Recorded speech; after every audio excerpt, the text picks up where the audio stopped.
सीमित दायरे में रहे अमेरिकी बाजार, यूरोप के बाजार गिरकर बंद, एशिया की मिलीजुली शुरुआत और SGX 50 सपाट।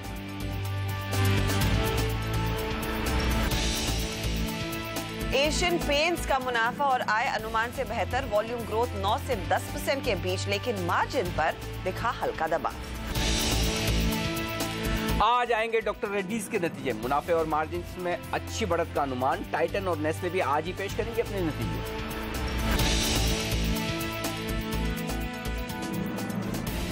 ₹930 के फ्लो प्राइस पर खुला कोटक महिंद्रा बैंक का QIP इशू, 5,800 करोड़ जुटाने की योजना। QIP के बाद उदय कोटक का हिस्सा घटकर 31% होगा। हडको के IPO को जबरदस्त रेस्पॉन्स, आखिरी दिन 80 गुना भरा इशू, रिटेल हिस्सा 10 गुना सब्सक्राइब। आइडिया, वोडाफोन और एयरटेल के खिलाफ होगी जांच, CCI का 60 दिनों में जांच पूरी करने का आदेश। जियो ने लगाए थे मिली भगत का आरोप। और आज शाम 5 बजे आएंगे IIP, CPI और WPI आंकड़े। नए बेस ईयर 2011-12 के मुताबिक आंकड़े ज्यादा विश्वसनीय रहने की उम्मीद।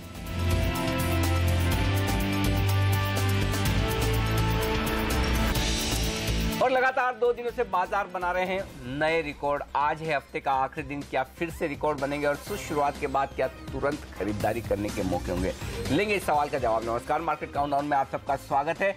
मैं हूं अनिल सिंघवी और मैं हर्षिता सावंत, और हम आपको बताएंगे आपकी क्या ट्रेडिंग रणनीति होनी चाहिए। हर रोज की तरह हमारे साथ जुड़ेंगे कुछ जानकार जो आपके लिए करेंगे स्टॉक पिकिंग। बात करेंगे आज हमारे एक्सपर्ट संदीप वाकले से, और साथ ही साथ आशीष कुकरेजा भी बताएंगे क्या है फंडामेंटल नजरिया। लेकिन पहले अंतर्राष्ट्रीय बाजार, जैसे अनिल ने कहा, बहुत ही मिले जुले से संकेत, ज्यादा कुछ एक्साइटिंग वैसे इंटरनेशनल मार्केट्स में होता दिखाई नहीं दिया है। लेकिन SGX निफ्टी देखिए, हल्की सी बढ़त 9443 के आसपास ही कारोबार दिखा रहा है। ऐसी शुरुआत के आसार बनते दिखाई दे रहे हैं, जो कल की क्लोज से थोड़ा सा ऊपर है अनिल। लेकिन जो भी मोमेंटम हमने इस हफ्ते देखा वो थोड़ा सा कल नरम पड़ा है, रुका नहीं है, नरम पड़ा है। लेकिन यहाँ से आगे आपको क्या लग रहा है? आज एक तो आखिरी ट्रेडिंग सेशन इस हफ्ते का, तो बेयर्स इन चार्ज रहेंगे या फिर बुल्स ही हावी रहेंगे? मुझे लगता है सीमित दायरे में कारोबार होगा। बहुत ज्यादा उतार चढ़ाव शायद सेंसेक्स 50 में ना दिखे, लेकिन बायस पॉजिटिव साइड पर रहना चाहिए, ऐसा मेरा अनुमान है। 9400 आज फिर से निर्णायक लेवल होगा, और जब तक आप 9400 के ऊपर हैं, घबराने की, डरने की बिल्कुल भी जरूरत नहीं है। 9400 के नीचे पहला संकेत दिन के दौरान इंट्राडे हल्की सी कमजोरी का होगा, वहां पर थोड़ी सी प्रॉफिट बुकिंग बढ़ने के आसार बनेंगे, लेकिन उसकी संभावना काफी कम है।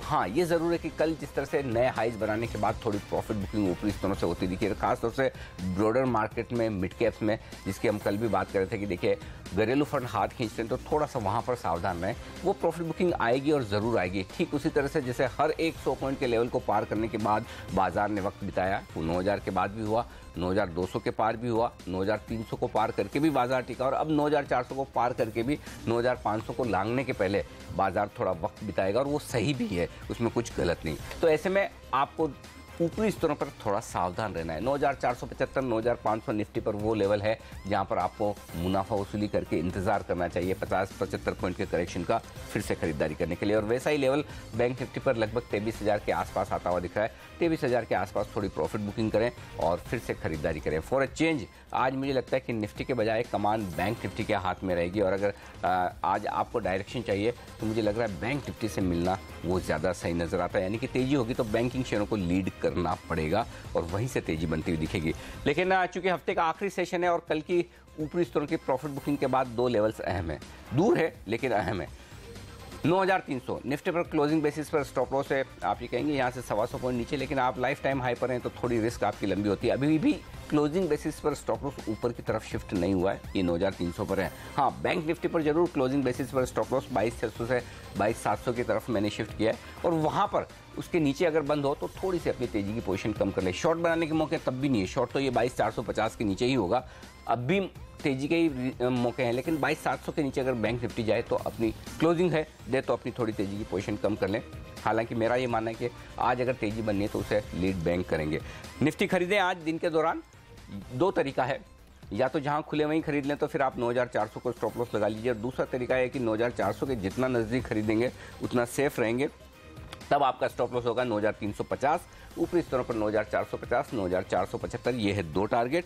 दूसरा तरीका है एग्रेसिव ट्रेडर्स के लिए, स्किल ट्रेडर्स के लिए जो स्क्रीन पर रहते हैं, 9475 के आसपास शॉर्ट करें 9500 के स्टॉप लॉस के साथ, 9425 के एक 50 पॉइंट के मुनाफे के लिए ये ट्रेड भी लिया जा सकता है, लेकिन ये सिर्फ और सिर्फ दिन के दौरान के लिए।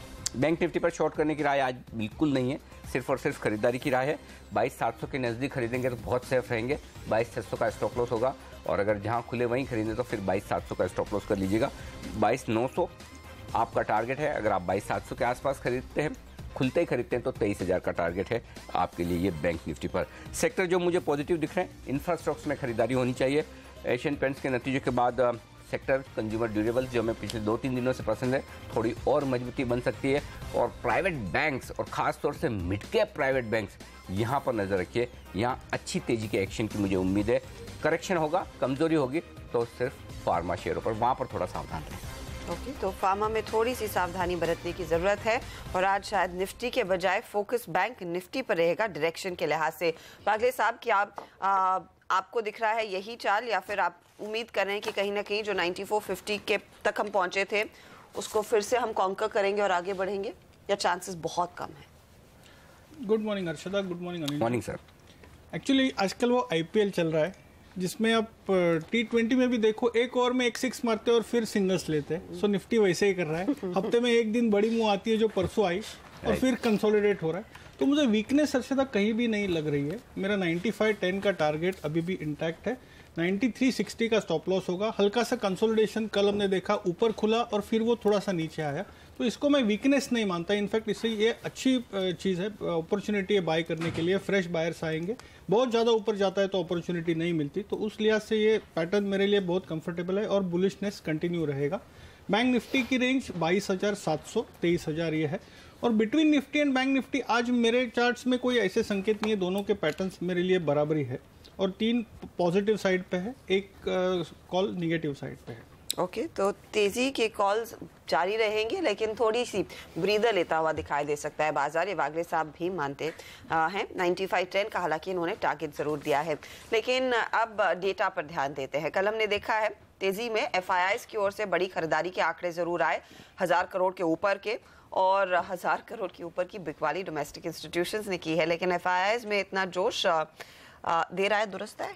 नेट अगर आप देखें हर्षदा, तो देखिए फंड्स फ्लो पॉजिटिव है, और अल्टीमेटली तो बाजार में तेजी के लिए पैसा चाहिए। वो तेजी का पैसा आप लगाएं, वागले साहब में FIIs, डोमेस्टिक फंड कोई भी लगाएं, क्या फर्क पड़ता है? पैसा तो पैसा है, और वो पैसा जो आ रहा है FIIs की तरफ से, उससे कोई फर्क नहीं पड़ता। FIIs अगर खरीद रहे हैं तो जाहिर सी बात है कि बाजार ऊपर जाएगा, क्योंकि नेट 1400 साढ़े 1400 करोड़ की खरीदारी हुई है FIIs की तरफ से स्टॉक्स में, कैश मार्केट में, और साथ ही स्टॉक फ्यूचर्स में 434 करोड़ की खरीदारी हुई है। और पिछले 2 सेशन से ये दमदार खरीदारी का सिलसिला बरकरार है। स्टॉक फ्यूचर्स में भी वो शॉर्ट कवर कर रहे हैं, फ्रेश खरीदारी कर रहे हैं, कैश में तो कमिटमेंट है ही।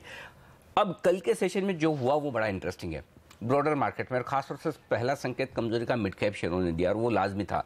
क्यों? क्योंकि अब घरेलू फंड थोड़ा सा हाथ खींच रहे हैं। पिछले 3-4 सेशन से देखे तो उनकी खरीदारी धीमी पड़ती हुई दिख रही है। कल के सेशन में जो 1000 करोड़ से ज्यादा का बिकवाली का आंकड़ा है, वो ट्रेडर्स को इस बात की ओर इशारा कर रहा है, वो स्टॉक्स जहां पर घरेलू फंड्स एक्टिव है उनके पोर्टफोलियो में काफी भाग चुके हैं, वहां पर प्रॉफिट बुकिंग आने की संभावना है।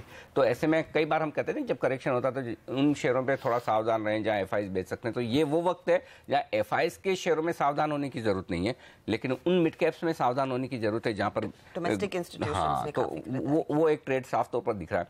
अदरवाइज आंकड़ों में कहीं कोई दिक्कत नहीं। इन आंकड़ों के दम पर आप आसानी से कह सकते हैं किसी भी लेवल से निफ्टी आपको 75 पॉइंट नीचे दिखेगा, खरीदारी आएगी।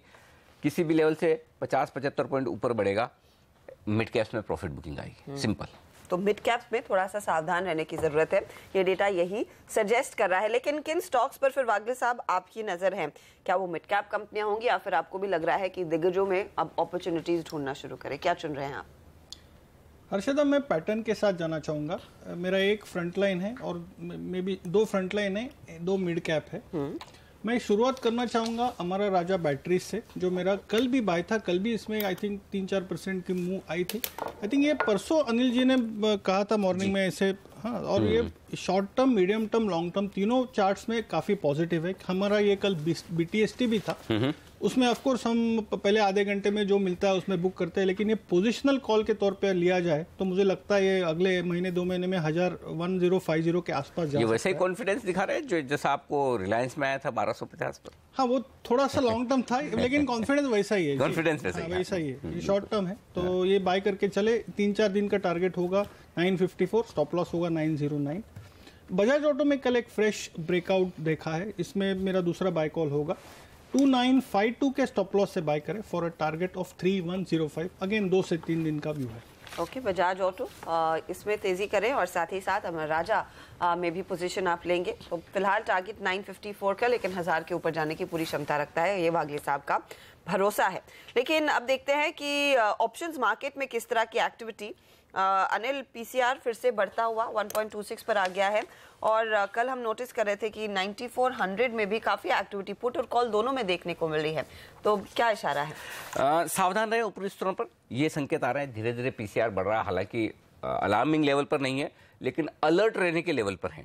और वही इंट्राडे के दौरान 1.35 की रेंज में पीसीआर पहुंचे, 9500 के आसपास निफ्टी हो तो किसी को पूछने की जरूरत नहीं है, इंतजार न करें कि अगले दिन हम क्या कहेंगे, आपको प्रॉफिट बुकिंग कर लेनी चाहिए। ये संकेत बहुत साफ है और यही वजह कि आज मैंने लिखा है कि 9500 और 23,000 ये 2 लेवल ऐसे हैं निफ्टी और बैंक निफ्टी पर जहां पर प्रॉफिट बुकिंग आनी चाहिए। तो ऊपरी स्तरों पर प्रॉफिट बुकिंग आने का एक कारण ये भी है, वायदा कारोबार में पुट कॉल रेशियो तेजी से बढ़कर आया है 1.26 पर।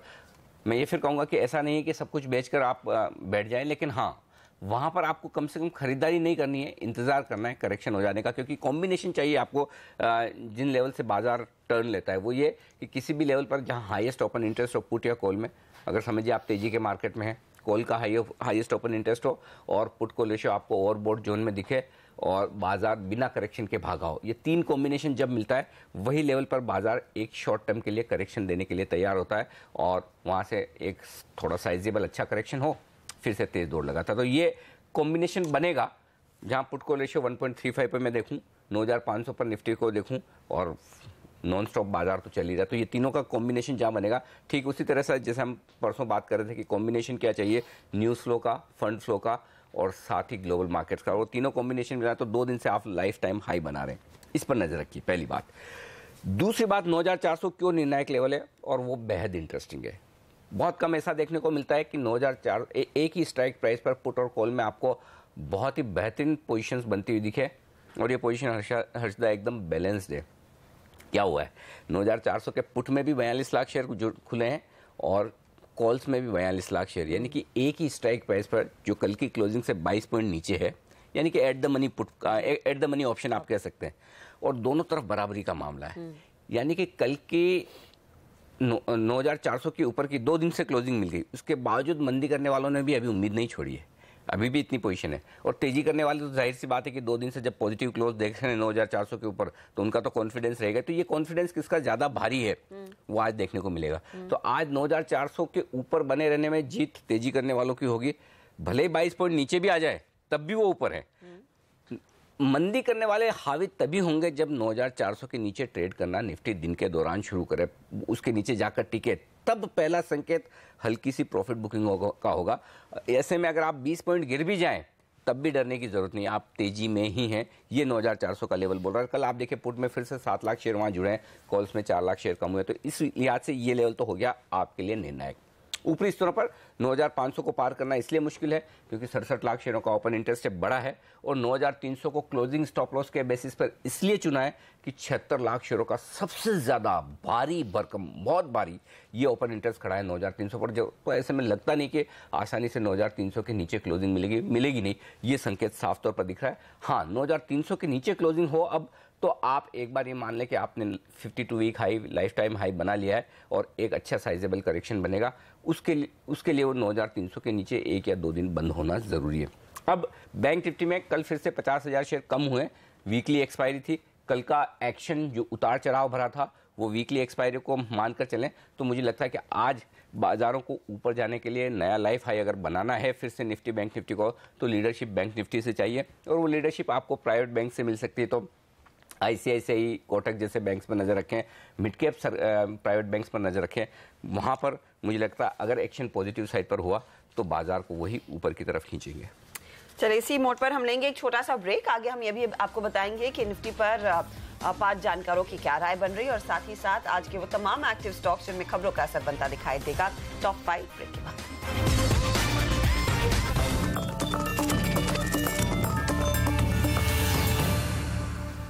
आप देख रहे हैं मार्केट काउंटडाउन। एसजीएक्स निफ्टी हल्की सी बढ़त दिखा रहा है, 9444 के आसपास के लेवल्स देखे गए थे और विदेशी बाजारों से कुछ खास तेजी का क्यों नहीं है। लेकिन आज निफ्टी पर क्या बन रही है राय, ये हम बताएंगे आपको। 5 बड़े जानकारों की राय हम आपके सामने हर रोज पेश करते हैं। तो इसमें सबसे पहले मुदित गोयल की राय आती हुई और ये कह रहे हैं तेजी में ही रही है। 9470 का टारगेट मुदित ने रखा है और 9390 का स्टॉप लॉस। लेकिन शॉर्ट करना चाहते हैं निफ्टी। निशान जिन कह रहे हैं कि 9370 तक जाएगा, नीचे 9445 के हाईज के आसपास स्टॉप लॉस लगाकर शॉर्ट कर दीजिए। वहीं आशुतोष सरना भी बिकवाली की सलाह दे रहे हैं 9360 के टारगेट के लिए और साथ ही स्टॉप लॉस 9440 पर लगाने की सलाह। ओहो, तो शॉर्ट करने में हैट्रिक होती दिख रही है। किरण यादव की राय भी मंदी की है, कल के हाईज पर वो भी स्टॉप लॉस लगाने 9450, निचले स्तरों पर 9380। और आखिरी राय है जय ठक्कर की, यहाँ पर तेजी का कॉल आया है। 9490 के टारगेट के लिए खरीदारी करें, स्टॉप लॉस 9390 पर। इंटरेस्टिंग। तो कल के इंट्राडे में एक छोटी सी करेक्शन से 3 सेल कॉल ट्रिगर हुए। वागले साहब से डिटेल में चर्चा करूंगा कि क्या वाकई में चार्ट पर इतना जल्दी सेल कॉल्स आते हैं। लेकिन फिलहाल 5 एक्सपर्ट्स की राय यही है, 9450, 9475 ये लेवल नोट कर लीजिए, ऊपर की तरफ अहम होगा। नीचे 9375 से 9400 ये है 25 पॉइंट की रेंज सपोर्ट के तौर पर। ये राय निकल कर आ रही है 5 एक्सपर्ट्स के मुताबिक। लेकिन फिर भी एक बात साफ है, 5 में से 3 कह रहे हैं कि मंदी और 2 कह रहे हैं तेजी। इसका मतलब क्लियर कट है, मार्केट उतार चढ़ाव के बीच रेंज में दोनों तरफ देगा ट्रेडिंग के मौके। लेकिन जब ट्रेडिंग के मौके सीमित दायरे में उतार चढ़ाव के बीच हो निफ्टी पर, तो फिर फोकस किया जाए स्टॉक्स पर। और कौन से हैं वो आज के टॉप 5 स्टॉक्स जो दिखाएंगे एक्शन। आइए डालते हैं नजर।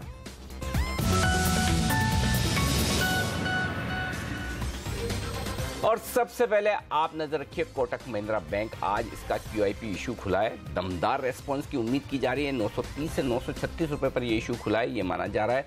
और 5800 करोड़ रुपए कंपनी की जुटाने की योजना है। और जाहिर सी बात है कि इसके चलते 1% हिस्सेदारी उदय कोटक की कम होगी कंपनी में, जो 31% के आसपास रह जाएगी। लेकिन QIP के पहले से स्टॉक ने तेज दौड़ लगाना शुरू किया।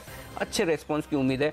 अगर यस बैंक के QIP को इतना बेहतर रेस्पॉन्स मिल सकता है तो कोटक महिंद्रा बैंक के QIP को भी FIs और दूसरे फंड्स हाथों हाथ लेंगे, ये पूरी संभावना। और साथ ही डेल्टा कॉर्प के भी QIP पर नजरें रहेंगी। यहाँ पर 550 करोड़ रुपए जुटाने की कंपनी की योजना और घरेलू विदेशी निवेशकों में जबरदस्त मांग बनती दिखाई दी है इस QIP में। और स्टॉक वैसे भी हमने देखा था कल बाजार बंद होते होते काफी एक्शन। एक्चुअली कल शाम को हर्षदा इन्होंने QIP बंद ही कर दिया क्योंकि डिमांड इतनी जबरदस्त आई और एक घरेलू फंड की तरफ से ही 300 करोड़ की सिंगल एप्लीकेशन थी। यानी कि इतना पैसा है फंड्स के पास में कि उन्हें आइडियाज चाहिए। और इंटरेस्टिंग बात ये तब है कि जब डेल्टा कॉर्प के कोई एक्विजिशन या एक्सपांशन प्लान्स नहीं है, सिर्फ कर्ज कम करने की योजना है इस QIP के जरिए। फिर भी 550 करोड़ के QIP को तगड़ा रेस्पॉन्स मिला है। लेकिन टेलीकॉम कंपनियों के लिए थोड़ी बुरी खबर, आइडिया भारती ये शेयर रह सकते हैं दबाव में। एयरटेल, 3 कंपनियों के खिलाफ CCI ने जांच के आदेश दिए और इस जांच की वजह यह है कि जियो ने इन कंपनियों पर मिलीभगत का आरोप लगाया था और CCI ने पहली नज़र में ये पाया है कि इन तीनों कंपनियों के बीच में जियो का कंपटीशन करने को लेकर साठ गांठ थी। तो सेंटिमेंट के लिहाज से ये एक नेगेटिव खबर है। वहीं रिलायंस इंफ्रा में आज एक बढ़िया डेवलपमेंट निकल कर आई है। दिल्ली मेट्रो रेल के साथ एक आर्बिट्रेशन का मामला था जो रिलायंस इंफ्रा के फेवर में आता हुआ दिखाई दिया है। अब इसके चलते कंपनी को एक कॉम्पनसेशन मिलेगा जो करीब 2950 करोड़ का रहेगा। और कुछ रिपोर्ट्स ये भी कह रही हैं कि अगर इंटरेस्ट भी जोड़कर इसमें देखा जाए तो वो कॉम्पनसेशन का अमाउंट 4725 करोड़ तक जाता हुआ दिखाई दे सकता है। अब तक क्लियर नहीं है कि क्या इंटरेस्ट इंक्लूडेड रहेगा या नहीं। मेडिकल जांच करने वाली पैथलैब कंपनियों पर रखिए नजर। CNBC आवाज की एक्सक्लूसिव खबर का दिखेगा असर, और वो ये कि सरकार आपको जो जांच करने के लिए पैसे देने होते हैं उन पर कैप करने की यानी कि लगाम लगाने की तैयारी में।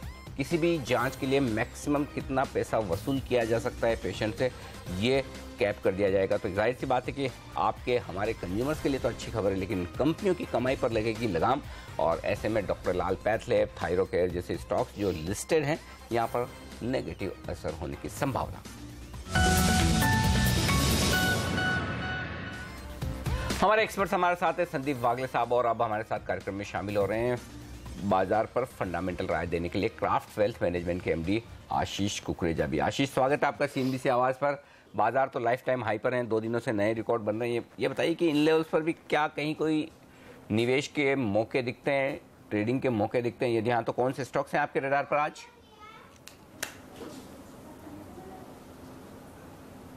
Good morning Anil ji, good morning Harshada.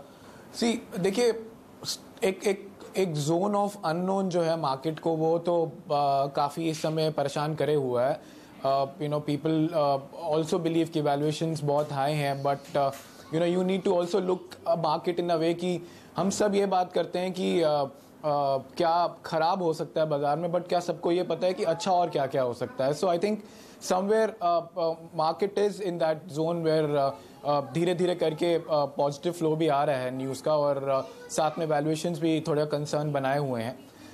इस समय आपको अब कोई ना कोई अब जब इस जहाँ पे DIs का थोड़ा बहुत जब हाथ हटा तो FIs सामने आ गए, तो क्लियरली कहीं ना कहीं मार्केट इस समय कहीं कुछ ऐसे जोन्स ढूंढ रहा है जहाँ पे अभी भी कमाई के मौके हैं। मुझे ऐसा लगता है कि जो इंडेक्स में जो सेक्टर्स ने पार्टिसिपेट नहीं किया है, जो स्टॉक्स ने पार्टिसिपेट नहीं किया है, वहाँ पर अभी थोड़ा रुझान ठीक ठाक रह सकता है, जहाँ पे न्यूज़ फ्लो भी अच्छा है। जैसे आपने थोड़े दिन पहले ही भारती में एक बहुत अच्छा मूवमेंट देखा, रीज़न बीइंग कि वो एक बीटन डाउन स्टॉक था। वैसे ही मेटल्स अब थोड़ा लग रहे हैं कि क्योंकि बीटन डाउन एक जोन में है तो वहाँ पर अच्छा रह सकता है। हिंडाल्को है, रिजल्ट्स अच्छे आने की उम्मीद रही है। सो आई थिंक ये इस तरीके की थीम जो प्ले आउट होगी वो ज़रूर देखने लायक होगी। बैंकिंग में और NBFCs में भी अब जिस तरीके से चीज़ें आगे बढ़ रही हैं, हमें महिंद्रा एंड महिंद्रा फाइनेंस बहुत अच्छा लगता है अनिल जी इन लेवल्स पे, जिस तरीके से रूरल मॉनसून और जो प्रोडक्ट कैटेगरीज आगे बढ़ रही हैं। सो आई थिंक इस तरीके से कुछ स्टॉक्स हैं जो हमें अच्छे लग रहे हैं। So if I have to pick few stocks, I would say Mahindra finance, Hindalco, State Bank of India, Kotak because of the QIP news. ये 3-4 स्टॉक्स हैं जो इन लेवल्स पे भी ठीक ठाक लगते हैं। ओके, तो कोटक जैसे दिग्गज SBI जैसे दिग्गजों पर आप फोकस करें, यहाँ पर एक्शन देखने को जरूर मिलेगा। वक्त हो रहा है एक और छोटे से ब्रेक का। आगे कुछ और स्टॉक्स रेडार पर रखेंगे, आपको बताएंगे FII ब्रोकरेजेस की राय क्या बन रही है, खासकर उन कंपनियों पर जिसके नंबर्स आ चुके हैं, और नंबर एक्शन काफी देखने को मिलेगा आज भी। एशियन पेंट्स, ग्लेनमार्क के नतीजे आ गए हैं, आपको बताएंगे डॉक्टर रेड्डी से क्या उम्मीद है, ये सब ब्रेक के बाद।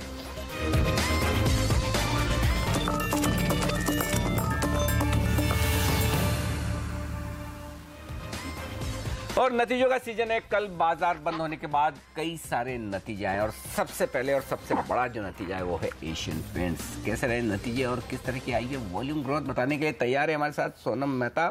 सोनम, बताइए कैसी रिपोर्ट्स हैं एशियन पेंट्स पर नतीजे के बाद? ऑपोजिट व्यूज आ रहे हैं।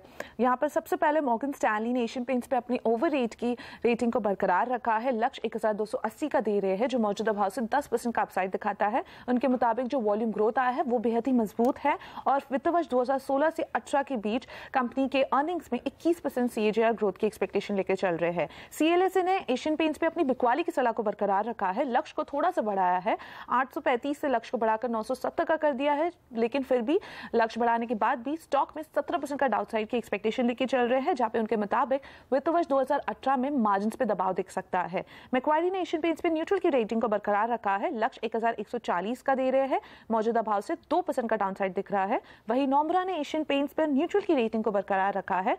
लक्ष्य 1043 का दे रहे हैं, मौजूदा भाव से 11% का डाउनसाइड उनको दिखता है।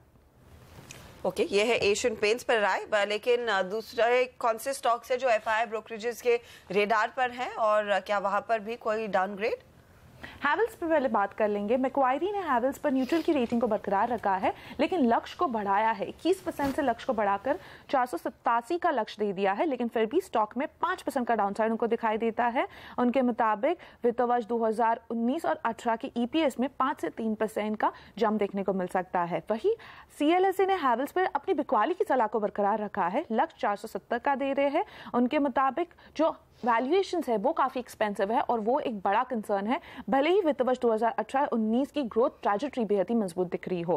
ग्लेनमार्क पे जेपी मॉर्गन की रिपोर्ट आई है, उनके मुताबिक नतीजे बेहद ही खराब थे, हर फ्रंट पे एक मिस आया है और यूएस रेवेन्यूज जो कमजोर आए हैं वो एक बहुत बड़ा सरप्राइज है उनके लिए। न्यूट्रल की रेटिंग को बरकरार रखा है, लक्ष्य 915 का दे रहे हैं। गोल्डमैन सैक्स ने एचसीएल टेक पर अपनी खरीदारी की रेटिंग को बरकरार रखा है, लक्ष्य 1007 का दे रहे हैं और उनका मानना है रेवेन्यू के फ्रंट पर एचसीएल टेक इंडस्ट्री को आउट परफॉर्म करता हुआ दिखाई देगा और इसलिए वित्त वर्ष 2018-19 की ईपीएस को 3% से बढ़ा दिया है। और फाइनल रिपोर्ट ऑटो सेक्टर पर आई है, मारुति और हीरो मोटोकॉर्प के लिए एक बड़ा अपग्रेड आया है मैक्वायरी की तरफ से। मारुति पर उन्होंने आउट परफॉर्मेंस की रेटिंग को बरकरार रखा है, लक्ष्य को बढ़ा दिया है, 6850 से लक्ष्य को बढ़ाकर 7500 को कर दिया है, मौजूदा भाव से 11% का अपसाइड दिखाई दे रहा है। हीरो मोटोकॉर्प पर भी अपनी आउट परफॉर्मेंस की रेटिंग को बरकरार रखा है, लक्ष्य को बढ़ाया है 3600 से लक्ष्य को बढ़ाकर 4150 का कर दिया है, जो मौजूदा भाव से 26% का अपसाइड दिखाता है। तो ढेर सारी रिपोर्ट्स है, ढेर सारा एक्शन होगा, इस पर करेंगे बातचीत। शुक्रिया सोनम ये सारी अपडेट्स देने के लिए। कुछ देर में हम आपसे आज आने वाले नतीजे के बारे में भी पूछेंगे, लेकिन पहले इन पर बात कर ली जाए। एशियन पेंट्स 9 से 10% की वॉल्यूम ग्रोथ, ये बड़ी दमदार है। आशीष, डीमोनेटाइजेशन के बाद सेल्स एकदम परफेक्ट लेवल पर आ गई, वॉल्यूम ग्रोथ जबरदस्त है, थोड़ा सा मार्जिन कह सकते हैं कि उम्मीद से कम आया, लेकिन बाकी पैरामीटर्स पर नतीजे अच्छे दिख रहे हैं। खरीदना चाहिए नतीजे के बाद एशियन पेंट्स को?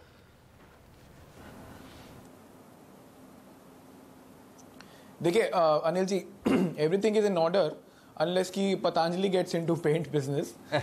मार्जिन्स थोड़े प्रॉब्लम तो रही है, क्योंकि कहीं ना कहीं कमोडिटी प्राइसिंग का प्रेशर था। Volumes are in line. I think ये क्वार्टर में जो असली डिमोनेटाइजेशन का इम्पैक्ट कुछ रिजल्ट्स पे आ सकता था, वही पूरा एनालिस्ट लॉबी ऑब्जर्व कर रहा था और कहीं ना कहीं ये रिजल्ट उस चीज़ को डिफाई करते हैं। I have also spoken to couple of people in Asian Paints and realise किया कि किस तरीके से इनफैक्ट उस पूरे मूव ने उनको बेनिफिट किया गोइंग अहेड। ज़रूर शॉर्ट टर्म प्रेशर था, लेकिन going ahead they were very bullish on the volumes.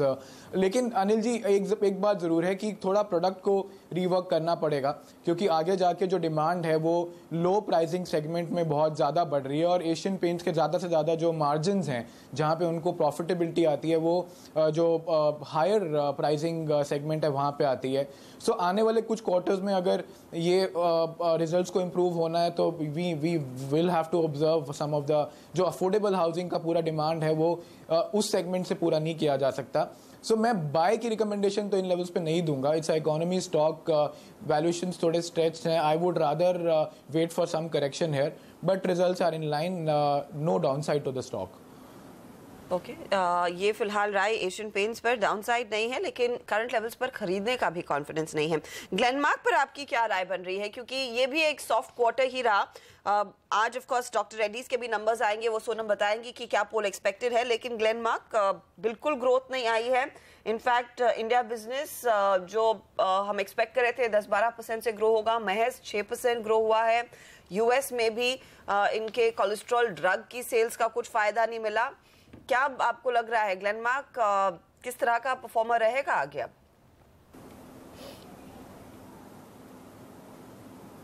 बहुत इस समय तो बहुत खराब माहौल चल रहा है सेक्टर के लिए, प्रोडक्ट साइड पे, मार्जिन साइड पे, जिस और प्लस जो रेगुलर कंसर्न्स हैं एफडीआई के, वो तो खैर इस सेक्टर में बने ही हुए हैं। तो आई थिंक गोइंग अहेड भी आने वाले कुछ क्वार्टर्स तक ये रिजल्ट्स इंप्रूव नहीं होंगे और कुछ स्टॉक्स में, अभी आप रेड्डी का भी प्रोबेबली एनालाइज करेंगे, वो कुछ स्टॉक्स में खराब भी हो सकते हैं आने वाले क्वार्टर में। सो आई थिंक थोड़ा टाइम पहले चैनल पे ही हम लोग अनिल जी ने क्वेश्चन पूछा था, हम लोग डिस्कस कर रहे थे कि ये कैसे एक सेक्टर हो गया जो 6 महीने 1 साल का व्यू नहीं ले सकते आप। आपको एक आयरॉनिकली आपको 2 साल का व्यू लेना पड़ेगा, क्योंकि ये साल तो थोड़ा तकलीफ भरा माहौल है क्योंकि उभरते हुए टाइम लगेगा। लेकिन जो स्टॉक्स में जो मैनेजमेंट्स कंफर्टेबली बता रही हैं कि किस तरीके से उनका वो यूएस एक्सपोजर को एडजस्ट कर रहे हैं, किस तरीके से ऑर्गेनिकली चीज़ों को आगे बढ़ा रहे हैं, प्लस जो यहाँ पे एफडीआई कंसर्न्स हैं उनको हैंडल करते हुए दिख रहे हैं। So I think one smart thing which Anil ji mention that time was कि आप इन स्टॉक्स में SIP कर सकते हैं. So I think what stocks we like in this sector is Sun Pharma, Cipla, Oro Pharma. I think Glenmark has some more trouble ahead. Reddy also has some more trouble ahead, तो avoid करना चाहिए. Mark में trouble है अनिल, और numbers में वो साफ दिखाई दे रहा है, क्योंकि भले ही हम on the face of it देखें कि प्रॉफिट कुछ बढ़ा है, 23% मार्जिन्स में कुछ इंप्रूवमेंट है, लेकिन उतनी ग्रोथ नहीं है जितना बाजार उम्मीद कर रहा था. एक्चुअली वो जब आप सवाल पूछे थे तब मैं वो शब्दों को सुन रहा था कि थोड़े सॉफ्ट नंबर हैं, तो मुझे लगा आपने बड़े सॉफ्ट शब्दों का इस्तेमाल किया. एक्चुअली मतलब नंबर ये एक शब्द में कहा जाए तो घटिया है, मतलब इतने खराब हैं, और ये आज का एक्सीडेंट है. क्योंकि आप देखिए जेटिया को लेकर जो उम्मीदें थी कि लैटिन अमेरिका में कारोबार होगा, वहाँ बुरे हाल है. यहाँ 20-25% की ग्रोथ की उम्मीद कर रहे थे घरेलू कारोबार में, 6% की ग्रोथ आई है. मार्जिन्स आधे हैं जो उम्मीद थी. 18% के मार्जिन्स कोई ग्लेनमार्क से आप एक्सपेक्ट कर सकते. तो ये वैल्यूएशन और इस मतलब एक्चुअली प्रॉब्लम क्या है, इन फार्मा शेयरों में सब में दिक्कत है. दिक्कत क्या है, अगर यूएस एफडीए में से दिक्कत नहीं आएगी तो ये रिजल्ट में दिक्कत आ जाएगी. तो आप खरीदना चाहते भी हैं तो हिम्मत नहीं हो पाती. और इसीलिए ये SIP करने की जो बात हम करते हैं वो इसीलिए करते हैं कि हमें नहीं पता किस वजह से कौन सा फार्मा शेयर गिरेगा. क्योंकि पहले ऐसा लगता था बायोकॉन एक मात्र ऐसा स्टॉक है जो संभला हुआ, वहाँ कहीं कोई खबर नहीं आएगी. अब बायोकॉन भी उस चपेट में आ गया. तो ऐसे में ग्लेनमार्क मुझे लगता है अगर शायद ज़्यादा हो जाएगा ऐसा बोलना, लेकिन 8-10% गिर जाए तो मुझे ताज्जुब नहीं होगा. मतलब मुझे तो नंबर्स किसी भी लिहाज से कोई भी तरीके से मतलब ऐसा लग ही नहीं रहा है कि आज मतलब 5-6% भी गिर जाए तो शेयर खरीदना चाहिए. तो आराम से खरीदें, जिनको खरीदना है आराम से, कोई जल्दबाजी ना करें. बहुत ही खराब नंबर. और शायद ग्लेनमार्क के नंबर्स डॉक्टर रेड्डीज के लिए भी मूड बिगाड़ सकते हैं. क्या एक्सपेक्टेशन है सोनम? डॉक्टर रेड्डी से भी कमजोर आंकड़ों की उम्मीद रखी जा रही है. कंपनी का परफॉर्मेंस हर क्वार्टर में बिगड़ता जा रहा है, क्योंकि कंपनी कोई लॉन्चेस कर ही नहीं रही है मार्केट में. स्ट्रीट काफ़ी डिवाइडेड है एक्सपेक्टेशन को लेकर, बहुत ही बड़ा रेंज बन रहा है. यूएस कारोबार जो सबसे अहम कारोबार है, वित्त वर्ष 2017 के पिछले 3 क्वार्टर्स में इस कारोबार का परफॉर्मेंस बेहद ही खराब रहा है. प्राइसिंग प्रेशर बना हुआ है, लॉन्चेस कंपनी नहीं कर रही है, साथ ही रुपया मजबूत हो रहा है. तो यूएस से फिर से एक खराब परफॉर्मेंस की एक्सपेक्टेशन लेके चल सकते हैं. इंडिया कारोबार में एक बाउंस बैक की एक्सपेक्टेशन जरूर रखी जा रही है, जहाँ पे तीसरे तिमाही में सिर्फ 2% का ग्रोथ दिखाया था, वहां पर इस बार 9 से 14% का ग्रोथ की एक्सपेक्टेशन लेके चल रहा है मार्केट. लेकिन जिस तरह ग्लेनमार्क की हालत हुई है तो शायद डॉक्टर रेड्डी का परफॉर्मेंस भी इंडियन मार्केट्स में थोड़ा कमजोर दिख सकता है. मार्जिन और मुनाफे के आंकड़े में साल दर साल आपको एक जबरदस्त जंप देखने को मिलेगा. वो इसलिए है क्योंकि लो बेस है. पिछले साल की इसी तिमाही में वेनेजुएला मार्केट को लेकर कंपनी ने अपने पैसे जो अटक गए थे उसको राइट ऑफ कर दिया था, और इसी की वजह से मार्जिन और मुनाफे के आंकड़े पर भारी मार पड़ी थी. इसलिए साल दर साल आपको एक जबरदस्त जंप देखने को मिलेगा. कंपनी की जो 4 अहम प्लान है उसकी री इंस्पेक्शन हुई थी, और ये 4 प्लान काफी अहम है कंपनी के लिए. इन पर मैनेजमेंट की क्या कमेंट्री रहती है, इस पर खास नजर रहेगी. ओके, तो डॉक्टर रेड्डीज आज देखते हैं क्या फार्मा शेयरों का मूड डॉक्टर रेड्डीज सुधार पाता है या नहीं. शुक्रिया सोनम तमाम अपडेट्स रिसर्च के लिए. ब्रेक का वक्त है और ब्रेक के बाद जुड़ेंगे क्रिस सुब्रमण्यम, बताएंगे हमें वायदा कारोबार की आज की strategy, Nifty, bank Nifty, stock futures पर पूछेंगे उनसे इस छोटे से ब्रेक के बाद.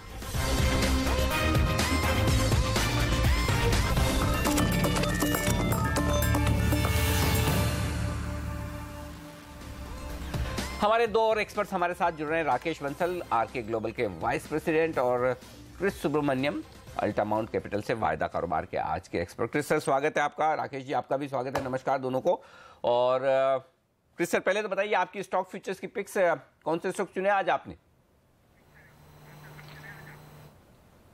अनिल जी, कल की जो कारोबार हुई इसमें हम थोड़ी बहुत जो सुस्त यहाँ पर मूवमेंट देखे थे और बहुत सारे काउंटर्स में, तो लेकिन हमारा मानना है कि शायद ब्रॉडली ट्रेंड अप है. उसी लिहाज से 3 स्टॉक्स चुने बाई साइड पे. पहला गॉडरेज इंडस्ट्रीज, जबरदस्त मूव देखे और मई में भी अच्छी सीरीज रोल ओवर्स देखने को मिली थी शुरुआत में, और वो मेंटेन हो रही है.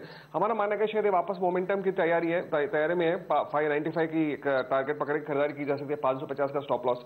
दूसरा बजाज फाइनेंस, ये अभी नया इंट्रेंट है F&O सेगमेंट में, लेकिन अभी भी एक कंसोलिडेशन मोड पे और हर गिरावट में बाइंग आ रही है. तो हमारा मानना है कि शायद अपवर्ड मोमेंटम जारी रहने की संभावना है.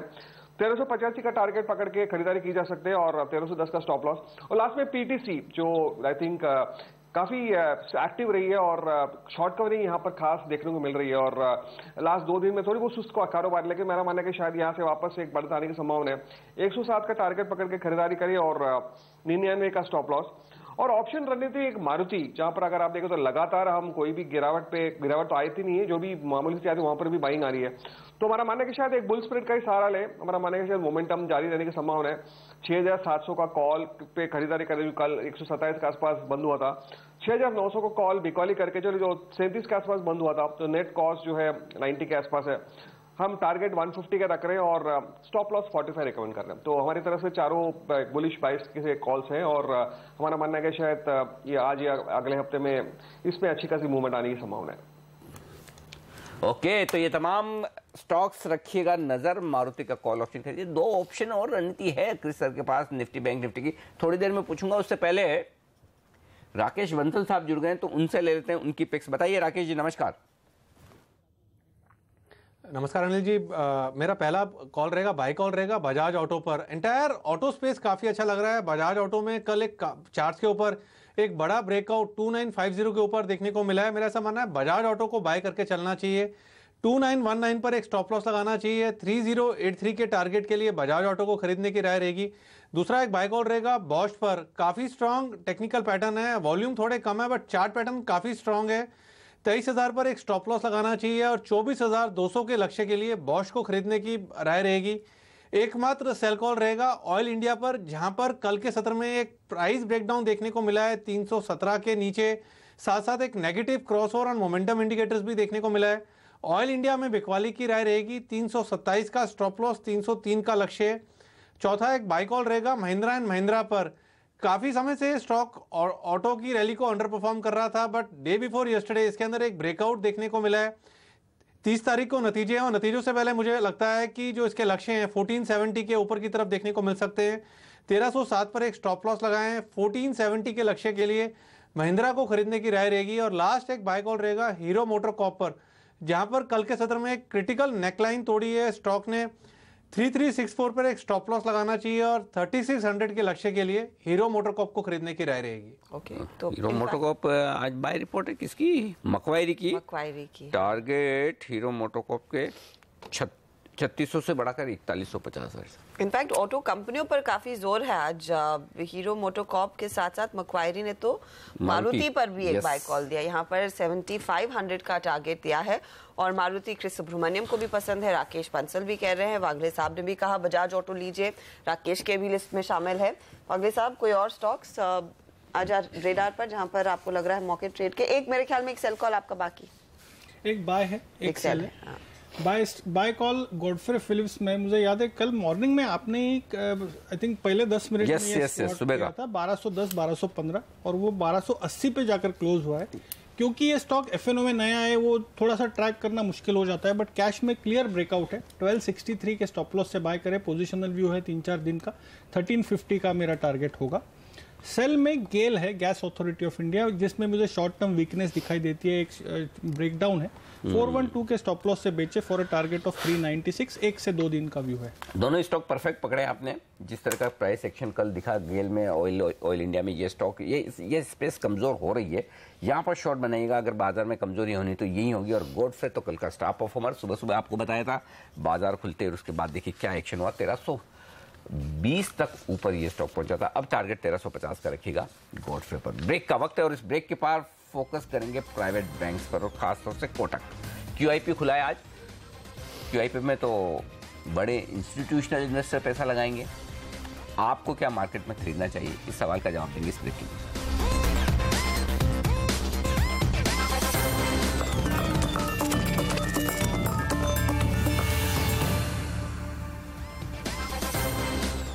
एक्सपर्ट्स हमारे साथ है, संदीप वागले, आशीष कुकरेजा, राकेश बंसल और साथ ही क्रिस सुब्रमण्यम।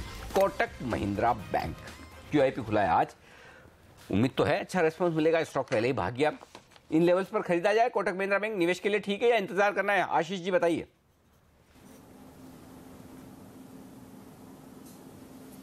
देखिए, अब आई थिंक QIP तो भर चुका है, आप समझ ले खुल तो गया आज, लेकिन दावेदार ऑलरेडी लाइन में लगे हैं। और मुझे लगता है कि जिस तरीके से ये जो कॉर्पोरेट फ्रंटेज के बैंक्स और प्लस कोटक तो कितना न्यूज़ में रहा अनिल जी। M&A जो एक इनएविटेबल इवेंट है इस सेक्टर के लिए इस साल। आपको और हमको बहुत ऑक्यूपाइड रखेगा ये सेक्टर अब M&A एक्टिविटी की वजह से, भले ही वो PSU सेक्टर हो या प्राइवेट बैंकिंग सेक्टर हो। और कोटक उसमें एक की प्लेयर रहेगा, कोई डाउट नहीं है उसमें। अब ये पैसा आएगा तो फिर तो वो होना ही है, if I am reading it right. So I think yes there is lot ahead for this bank, provisionings are right. जो बैंक इस समय सही प्रोविजंस के साथ आगे बढ़े हैं, इसलिए मैंने आज SBI का नाम भी लिया। और उस लिस्ट में अगर बैंक ऑफ बड़ौदा भी जोड़ना चाहूँ, जो बैंक इस समय सही प्रोविजन है वो इस पूरे मूव को फायदा उठाते हुए दिखेंगे। सो इस स्पेस में तो हमें ये बैंक बहुत पसंद है। आज का QIP तो हिट रहेगा और इसका फायदा आने वाले समय में भी देखने को मिलेगा। और इस बीच बता दूं, अभी जो खबर आई है वो है कि 936 रुपये पर, जी हाँ 936 रुपये पर ये QIP क्लोज हो चुका है। ऐसा सोर्स बेस्ड खबर हमारी चल रही कि इस QIP के जरिए 5,800 करोड़ रुपए के आसपास जुटा लिए हैं बैंक ने, और 930 से 936 की जो रेंज समझी जा रही थी, उस हाई रेंज पर कोटक महिंद्रा बैंक का QIP भर चुका है। सोर्स बेस्ड खबर। ब्रेक का वक्त है, ब्रेक के बाद शुरू होगा बाजार का एक्शन। बताएंगे आपको कैसी होगी प्री ओपनिंग सेशन में भारतीय बाजारों की शुरुआत, और SGX निफ्टी सुस्त है लेकिन हरे निशान में। रुपए की ओपनिंग पर रखेंगे नजर, कल की मजबूती क्या कुछ और आगे बढ़ेगी। प्री ओपनिंग सेशन के बाद आपको बताएंगे स्टॉक 2020 के आज के लिए 20 बेहतरीन दमदार ट्रेडिंग आइडियाज, और 9:15 से आज जिसका इंतजार रहता है आपको जानने, समझने और देखने का, बाजार का भरपूर एक्शन, चारों एक्सपर्ट्स की दमदार टीम के साथ मौके आपके लिए ट्रेडिंग और निवेश के। बाजार खुलते ही पहला सौदा में इस छोटे से ब्रेक के बाद।